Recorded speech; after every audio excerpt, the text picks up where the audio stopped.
काशी नहीं, राजस्थान के इस कुंड में मिला था पांडवों को मोक्ष, रहस्य जिससे उठ चुका है पर्दा।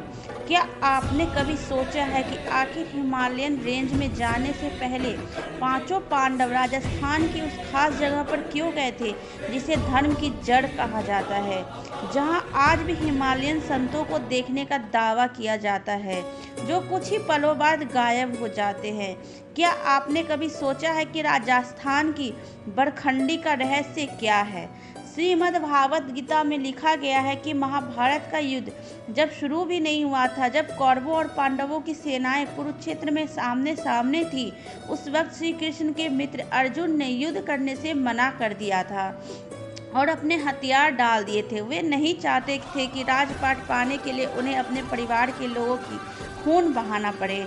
बाद में श्री कृष्ण ने उन्हें गीता का उपदेश दिया और अपना विराट रूप दिखाया और उनका कर्तव्य बोध कराते हुए कर्म करते रहने और फल की इच्छा न करने का उपदेश दिया।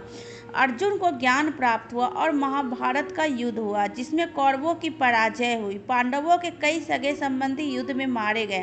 कहा जाता है कि पांडवों में युद्ध का अपराध बोध इतना ज़्यादा था कि वो इनसे छुटकारा पाए बिना मरना भी नहीं चाहते थे।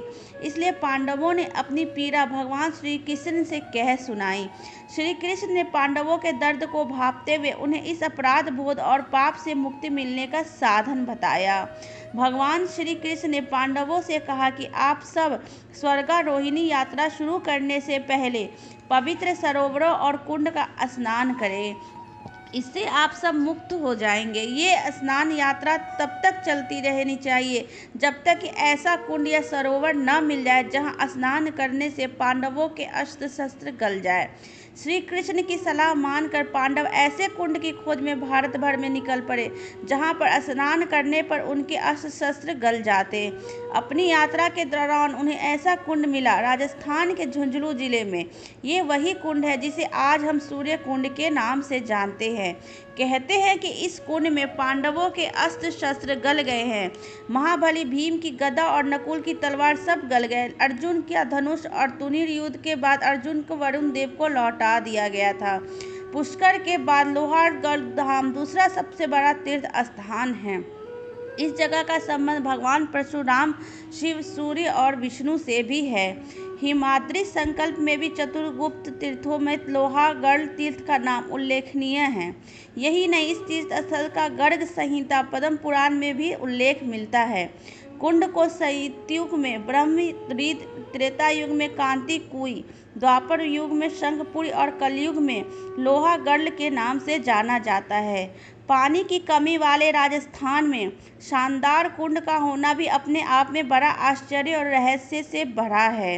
लोहागढ़ के कुंड में पानी गोमुख से आता है और यहाँ भीम कुंड की खुदाई करने पर महाभारत कालीन सिक्के और कलश भी मिले थे। लोहागढ़ कुंड से कई रहस्य जुड़े हैं, जैसे सूखे और पानी की कमी वाले इलाके में कुंड का होना। कुंड में पानी के ऐसा क्या होता है कि पांडवों के अस्त्र शस्त्र भी गल गए? अगर पानी में एसिड था तो फिर पांडवों के शरीर को कोई नुकसान क्यों नहीं हुआ? दावा यहाँ तक किया जाता है कि उस कुंड में स्नान से कई प्रकार के चर्म रोग भी ठीक हो जाते हैं। आज भी यहाँ के पवित्र कुंड के जल में डाले गए सिक्के या लोहे से बने सामान कुछ ही दिनों में गलने लग जाते हैं।